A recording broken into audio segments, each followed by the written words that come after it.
What's hiding underneath things can be scary. Underwater, under your bed, especially what's under your carpet.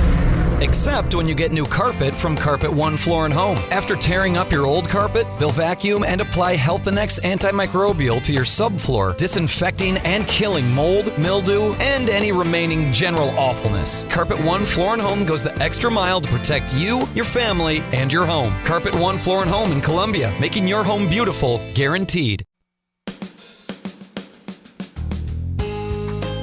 Good morning and welcome to Radio Friends on Tuesday, February the 8th. We're going to talk about the New Play Series with the university, and I want to introduce you to Dr. David Cresspy, who is the Department of Theater at MU. Good to have you here. Great to be David. here. Great to be here. The Mizzou New Play Series, this is a pretty big thing, isn't it? It's huge. We have been doing this for over 20 years. Mizzou's Writing for Performance program won the gold medallion from the Kennedy Center in 2017. And a lot of the plays that are going to be in this play series, actually, once again, we have 4 winners and actually 5 plays total that were regional or national finalists through what's called the Kennedy Center American College Theater Festival, which is actually an organization that Larry Clark, our former chair and dean, was one of the founders back in the 60s. So it's an important organization. It's helped us tremendously with our playwrights. So we have 4 plays in the play series that have been that will be presented that have won on a regional level, and 3 of those plays are actually going on to the national competition. Now, how long are the plays? They vary in length. So we have 3 full-length plays, but we also have 4 one-acts, which are on the Wednesday night of the series.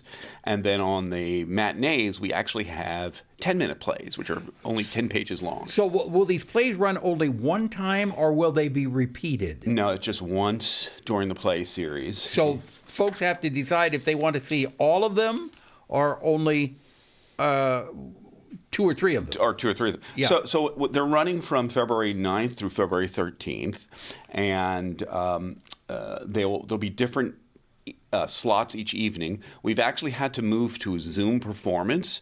So if you go to our website at theater.missouri.edu, you'll see the full listing of the plays. You can sign in. You'll actually purchase a ticket, and you'll be sent a Zoom link. And this is the second year that we've done this. We were kind of hoping to avoid it, but because of the Omicron surge, we've had to move to Zoom. But luckily, we've actually done this before, and these play readings are actually pretty effective on Zoom. Now, when you say play readings, is there a set? Or No, is it... no set. It's almost like radio drama. It's exactly like that. It's like radio drama, and it's part of a developmental process. So these plays are developed every week at the Missouri Playwrights Workshop. We meet every Tuesday night and develop these plays. And then the next step is the Mizzou New Play Series, where we rehearse them. So during the week, it's unrehearsed. It's cold readings. Anybody can come. But these are rehearsed for 2 or 3 rehearsals. It gives the playwrights an opportunity to hear the work, and it gives the playwrights an opportunity to revise and change it. Okay. And so, when we go into rehearsal, it may be a very different play by the end, by the final performance. So again, if people want it, it starts when?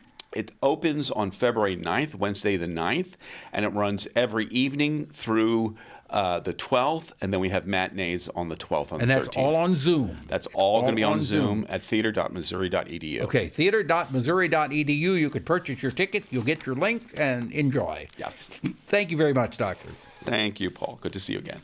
Okay, so we're going from talking about the new play series to eating right. And who do we have to talk about eating right but an expert, Kristen Eiffert from the Missouri Academy of Nutrition and Dietetics. Good to have you here. Thank Kristen. you very much, Paul.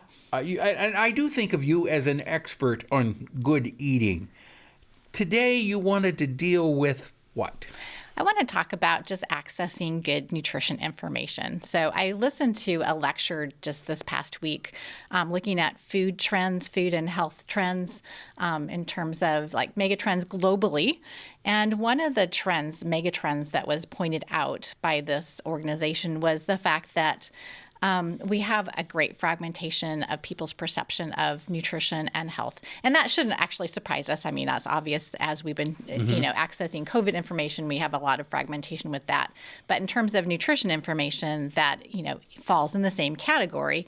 And so, the question is, why is there that great fragmentation? And I would imagine, would be able to conclude what the source of that is. And that's because we're looking to the internet oftentimes for our information, which can be filled with, some really great information and or then some misinformation. And some misinformation. Yeah. Yes. I think you have to, when you're going to look for information, you have to consider the source. You can't believe everything you see on Facebook. That is true. Yes. So you do really need to consider the source. And so oftentimes, whether the information is coming off the internet or if it's coming off of a news story, if you go to the primary source where that information came from, so what study did that come from?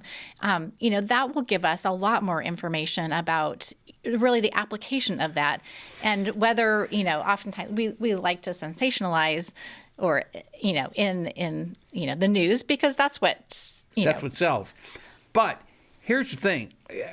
There's a study for almost everything. And if you want, you can find a study that is going to say what you want to hear. Right. There can be a lot of just perception, bias, in terms of what we end up, how we end up searching for that information. So bottom line is, when you're searching for information about good nutrition, where should you go and what should you trust? So if this is not your area of expertise, which, for many of us, it's not going to be our area of expertise, to go to a trusted source that's looking at information, from a large perspective, those types of organizations can be really helpful. So what do you consider a trusted source? So the Academy of Nutrition and Dietetics would be a great source at eatright.org. So they are able to provide information, again, consensus information that is accessible to the lay public, and then also that information that would be accessible to the professional as well. So that would be one good source of information.